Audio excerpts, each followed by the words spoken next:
Welcome back to Sensible 2020. I am your host, Seth Adler. I'm also your moderator for this panel. And we've got Sonia, Erika, we've got Ross Bradshaw. Both of them are coming up. But before I hand it over to them, I just want to share that this is an issue that I've been closely following, since we started the Cannabis Economy podcast. It's an area where there has been a lot that has been done. It is an area where there has nothing been done yet in many ways. So with that, I want to introduce Sonia first and then Ross. Sonia, thanks so much for doing this. Hey, Seth. Thank you so much for having me here. My name is Sonia Erika. I am one of the founders of the Massachusetts Recreational Consumer Council, which is a 501c4 grassroots organization that focuses on building community wealth and businesses like cooperatives to create more value for consumers. So we basically represent the consumers. And I'm more than thrilled to be here because now my life work is focused on building, I call myself a business doula, which means I don't necessarily have a business, but I start businesses, specifically co-op businesses, which is worker-owned businesses. So I'm very happy and excited to be here with y'all and speak about equity and what that means for today and how we can use the times that are happening right now to optimize what we can do. That's it. And we're going to have to get back to this business doula thing. It's definitely something I want to talk more about. We should, if folks are viewing this, they'll have a sense that maybe you're on a boat. No, you're on a swing. So we just got to let them know that. Yeah, we got to let them know that. And, taking advantage of this moment. So, this global pandemic is very horrible in very many ways. But it does offer opportunity, and folks that have wealth already know that. And I think what you're saying, Sonia, is that we can do this for everybody in the community. Everybody in society can take advantage of a moment of opportunity. Yes. All right, so we'll get back to that. Ross Bradshaw, it's good to see you again. Nice seeing you as well. All right, so you have one of these coveted licenses. So let's make sure that folks know what that is and know how easy it was for you to get it. You didn't have to try hard. You didn't spend years doing anything. It was just, kind of just fell into your hands, right? Yeah, I mean, I wish. So I actually started out in the cannabis industry back in 2013. I tried to get involved in the medical marijuana program here in Massachusetts. But that was even more difficult than the current landscape on the adult use side. You had to have millions of dollars in capital. Just to apply, you had to have $500,000, and you had to be vertically integrated. So unless you were a well-funded corporation, there really wasn't an opportunity to get involved. That was somewhat of a blessing in disguise for me, because that allowed me to kind of sit and think about what I wanted to do, and that's where I started as an advocate. I worked with a lot of grassroots campaigns and organizations here in Massachusetts. And then over the years, working in a lot of low-income minority communities, I had the opportunity to, work on the SM4 campaign. And I actually had the opportunity to cross paths with Sonia years ago and fight with her on the front lines of trying to create an equitable industry here in Massachusetts. And then more recently, I became one of the state's economic empowerment applicants, and we received one of the licenses. My company called Moderator. I'm the founder and CEO. We received the first in Central Massachusetts. I think it's the first and only in Central Massachusetts that's economic empowerment. And we're looking to have our doors open this summer. And in addition to that, we're looking at a couple of locations. And it is an honor, because there aren't a lot of folks that have made it to this point, and unfortunately here in Massachusetts. And you and I have spoken in the past on the podcast about the fact that it was every single day, every single minute of every single one of those days of every single one of those years that led up to that license. Without a doubt. It was, had I started the process, say, a year or 2 years ago, I wouldn't be where I'm at right now. There you go. All right. So, Sonia, let's get back. Let's deal with today right now and get back to your kind of moment of opportunity here and how we can take advantage of that. Rather than go into the past and, how we've done so far, we can do that later. What can we do right now? What are you talking about in terms of this moment of opportunity? Yeah, this moment for me is very special and pivotal because it's kind of like Mother Earth is taking a little bit of a pause with this pandemic. And so for me, this kind of takes me back to why I even started the Massachusetts Recreational Consumer Council. The reason we started this organization was because we wanted to make sure that marijuana, cannabis, whatever you want to call it, this plant was accessible to the people, to communities. And we specifically wanted to transition the illicit market into the legal market. And looking, this was back in 2016, the ballot initiative started in Massachusetts, and now it's 2020. And how many people have licenses? How many people of color have licenses? It's very little, very little. 100%. What about the pandemic itself, kind of provides that opportunity to really kind of change things? That's what I'm asking you. Yeah. What are you looking to take So advantage of? this is what I'm trying to say is that licenses for me and for other people are not the answer. For us, the answer is creating a craft weed industry. And this means having the ability and the access to grow your own at home and increasing that probability. This pandemic gives the people the ability to become more familiar with the plant in their own home and start growing it. And so this is a time where we can really take time to just focus and to pause and to communicate with our networks of people to really understand what kind of policies we need to create to start having farmers markets. But also it's a time for us to connect with the plant and to start growing at home. In Massachusetts specifically, you can grow up to 12 plants per household, 6 plants per person. And I can guarantee you that not everyone is taking advantage of that. And so this is why I see what's happening right now with COVID-19 as an opportunity. It's an opportunity for us to reframe and rewire the way that we think, not just with drugs, not just with marijuana, but also with, rent, with mortgages, with a lot of other things. I think it's time for us to recreate wealth and what wealth means. There we go. All right. That's this moment forward, Ross. This moment back. You've got a license. We have been over the fact that this was not easy to get, and you really had to spend years and years to get it, but you got it. We can point to the Illinois new legislation that, really was some of the best legislation as far as social justice yet. So, so Sonia's shaking her head. No, it was, some of the best legislation yet. I'm not saying that it's good enough. I'm just saying it was some of the best legislation yet. And so that is my question to Ross. Understanding where we've come from, where are we, and how much more is there to do? It's a big question, but where do we begin as far as your answer? Well, where are we in terms of creating equity in this cannabis space? I think with this pandemic, the reality is we're taking a major step back when it comes to equity from a practical standpoint. Oh, how so? Unpack that. How so? Well, I think what it does for a lot of folks like myself that are in the trenches and folks like Sonia who have been fighting on the front line for a long time, it's highlighting what we already knew. But I think it's becoming more of a reality for folks that aren't involved in the equity space. And that's the fact that licenses aren't necessarily just the answer. And, it's great to have opportunity, but without having the actual tools and resources for folks to actually run their businesses, they're not going to be able to succeed. And a perfect example of that is when it comes to capital.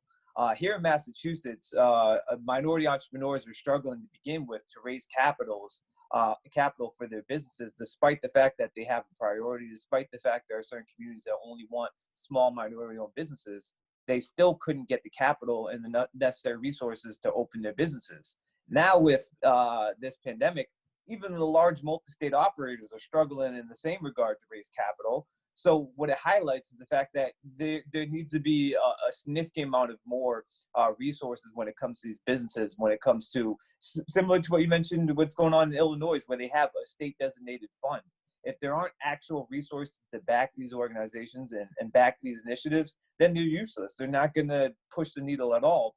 And I think what it also highlights is that what's becoming more and more important is that these businesses, these small minority-owned businesses, are exactly that. They are minority-owned. The ownership is to become a crucial aspect. It's not simply being able to have a small percentage of a company or be able to have a small piece of the pie. We're talking about generational wealth, and unfortunately, unless there's some significant resources backing these companies, we're not going to see that. Let me stay with you and let me ask you, you know this space from an ownership, standpoint now. How could we possibly find these resources that are so desperately needed, especially like you said, especially in a moment of pandemic when the money dried up for the big guys? You said it yourself. Have you conceived of certain ways that kind of are inventive, are creative in finding resources for for businesses that need them? We know these are essential businesses. I would imagine we could start there. Yeah. Well, yeah, that's the perfect example. So for one, so here in Massachusetts, we have one economic empowerment business that was open prior to shutdown, and they were deemed non-essential. So, that was a huge blow to our community and what we're looking to do. But I think what traditionally happens is a lot of our small businesses, when there's a significant opportunity in front of them, they're able to tap into their community. They're able to tap into, families and friends. But unfortunately, when you come from a low income community, you don't have access to those resources. So I think the answer has to come from, unfortunately, it has to come from our state agencies. It has to come from initiatives that designate funding, that designate resources to these businesses, because what I'm seeing right now, and it's actually accelerated over the course of the last couple of weeks, is well-capitalized organizations that see opportunity, but in order to capitalize on the opportunity, they want significant amount of ownership in these small minority-owned companies, which defeats the whole purpose of what we were looking to create anyways. And that was long-term wealth and opportunity to create jobs. And unfortunately, I see that getting dwindled down by the day because of the fact that companies are strained and they need capital at any expense. And it's unfortunate, especially if you're just getting into this industry. You really don't have a whole lot of leverage. All right. So Sonia, Ross brings up 2 points here. One is state agencies. Let's leave that aside for a second. And the other is from the community itself, us, right? So we're all here at SSDP. There have been some conversations around how we've done in the cannabis industry, and I want to have those in a moment. But as far as the community creating the resources that we need for minority-owned businesses, you sound like you are a inventive and entrepreneurial type person. What thoughts do you have? Yeah, I definitely hear what Ross is saying. It's all completely true. Resources are very scarce. And even now, the Cannabis Control Commission, which is the governing body that, determines how the cannabis industry will roll out, has lowered ownership for economic empowerment applicants from 51% to 10%. Just so that, like Ross is saying, people can have the ability to give ownership away so that people can invest in their business.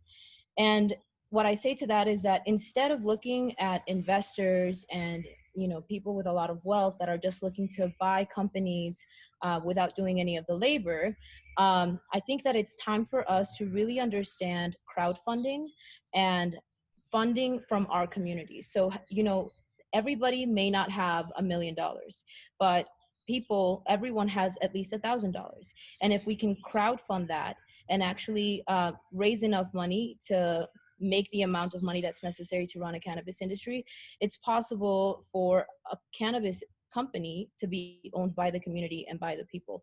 And one example of this is the People's Dispensary in California. I don't know if you've heard of them, Seth. Yeah, please tell us a little about. No, tell us. As far as I know, because I'm only New York, right? It's owned by the people. It's owned by the community. It's owned by the members. It goes by that old California kind of co-op principle. Am I right? Yes, it's owned by the people. They basically made a way so that every investor could donate at least, or could invest at least 1,000. I believe it was either 1,000 or $3,000, and then through that you were able to have ownership in the company. And in this way, you're not relying on the big investors, you're not relying on the government, you're relying on your community. And I think this is something that's really important, because at the end of the day, I agree with Ross. Like, it should be the state that's providing the resources and the infrastructure for people to have access to money. But like we've seen in Massachusetts, it just takes way too long. And you know, Massachusetts is actually one of the most resourceful states when it comes to cooperatives. Like, there's, I believe, like several co-op organizations or co-op incubating organizations, and there's even like a craft beer co-op. So I think we need to take those models that already exist with ownership from the people and just replicate that into the weed industry. But as of now, I do know that a lot of co-op organizations that incubate co-ops and incubate co-op businesses are afraid to tap into the cannabis industry because they will get their federal funds removed, because it's still a federally illegal drug. It is. And so, yeah, so I think that the answer to that is time. And this is, again, why this pandemic is so powerful, because it gives time for people that have already been in these co-op organizations to take some of that knowledge and to put it back into the community. And so this is where what I've kind of been doing in the past few years, not few years, in the past year, I've been working at a co-op incubator. You know, before the co-op incubator, I was at MRCC. We were actually doing business. We were creating business infrastructure for social economic empowerment applicants. But like Ross said, it's too slow. There's no money. And so I dedicated my time and my life to understanding how we could take a business from start to launch. That's not just any business, but that's a cooperative business. So it's a worker-owned business. As a worker, you're also an owner. And that's very different to what our normal society in the US is used to. Yeah, we're not used to co-ops, Ross. So Sonia, thank you for those ideas. They are cogent. They are forward-thinking. I really appreciate it. Ross, you brought up these state agencies. Sonia said, yeah, it'd be, you know, easier for that to happen that way. You have matriculated in these circles, Ross. How would you do this? If it was Governor Ross Bradshaw, right? How would you outline funds from the budget, which is hard to pass to begin with, for minority-owned cannabis businesses? What would you do? Well, I mean, the reality is what Sonia said. It takes time, right? It's going to take time, which is unfortunate. But the problem is when you go to outside markets, outside of the state agencies, there's alternative motives with investors. And that's where it becomes a little complicated. And that's where you get diluted when it comes to ownership of these minority-owned companies. What I would like to see is a certain percentage of the already established medical marijuana operations or retailers, when they open back up, if they aren't part of the economic empowerment or social equity atmosphere or programs, a portion of their sales be devoted towards this fund. And that's probably the easiest way to do it. It doesn't necessarily have to be a state designated fund. Maybe it could be a community or a local fund. And I think there might be, Sonia might know a little bit more than this. I believe like Cambridge and Somerville, they're actually not regulated. They are regulated by the state, but they in themselves are not restricted from creating their own pool of funds that they can give to businesses. And they can actually provide that capital at extremely rapid pace versus a state agency where they have to go through a number of initiatives that takes months, if not years, to actually touch the hands of the folks that are going to be impacted. And then also, not to dive too far into this, we haven't really even talked about the federal aspect of this. And we talk about, you know, what's happening with the small business loans. If there could be some changes on the federal level where they could tap some of those resources, that would be a huge assist as well. Of course, but now you're talking federal legislation. I know, yeah. We barely got the, you know, Safe Banking Act out of the House. Now this is a big win, and you're talking about time, and you know, but it's nowhere in the Senate, and it's certainly nowhere with coronavirus. I like to call it corona. But so just think about that. We have federal, state, and local city and towns where they both would have the opportunity to provide some type of resources and assistance, and right now none of them are doing it. Right.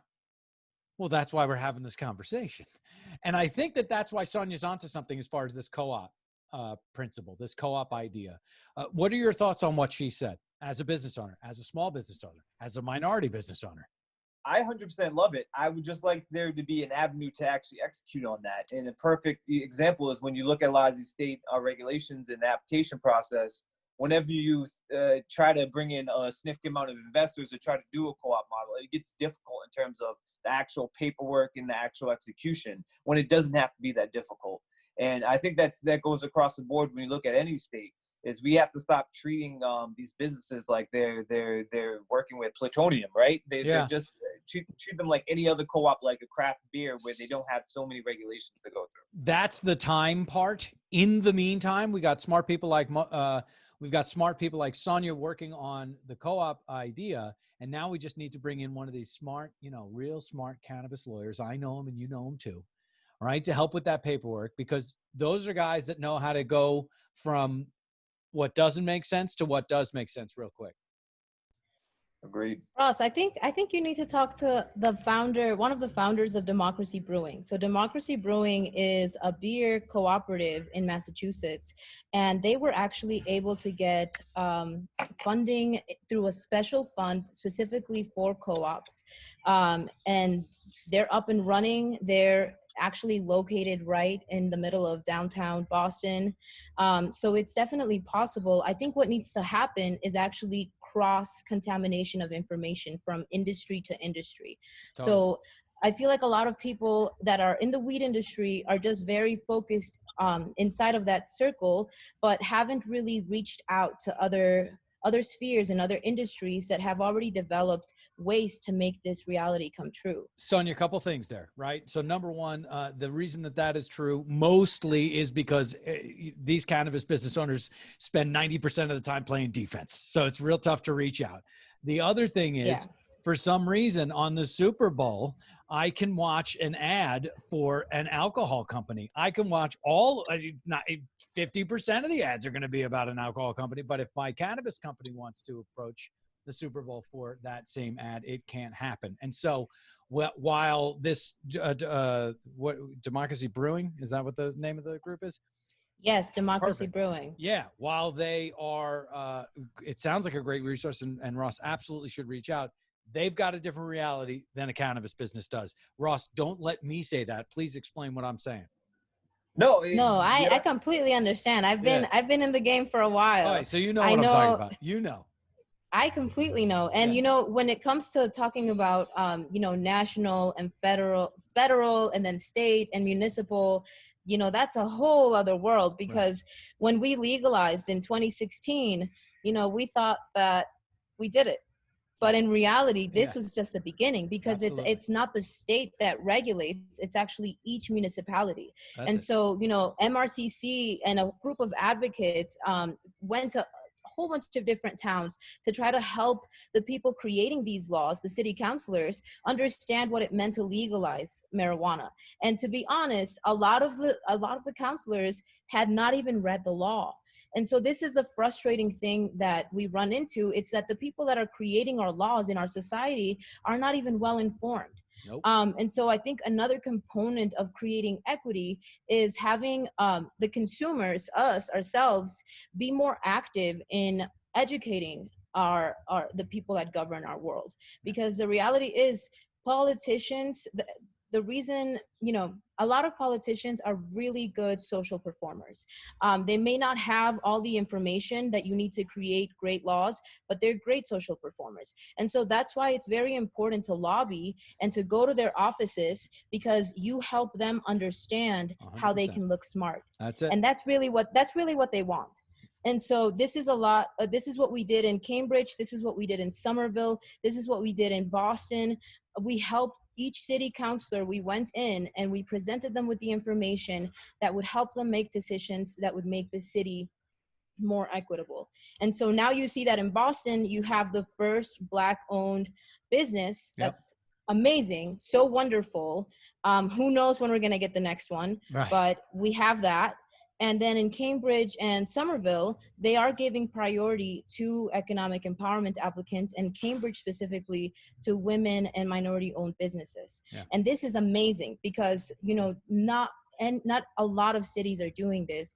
And in Cambridge, they got a lot of pressure from already existing medical dispensaries that wanted to, you know, take over the recreational market, or not take over, but have initial access to the recreational market. And because they're already set up, they already have infrastructure, of course it's going to be very difficult to compete with these companies. And so because Cambridge had created laws that stated that that their recreational licenses would only be prioritized to women, to economic empowerment applicants, to minorities, revolutionary clinics sued the city of Cambridge.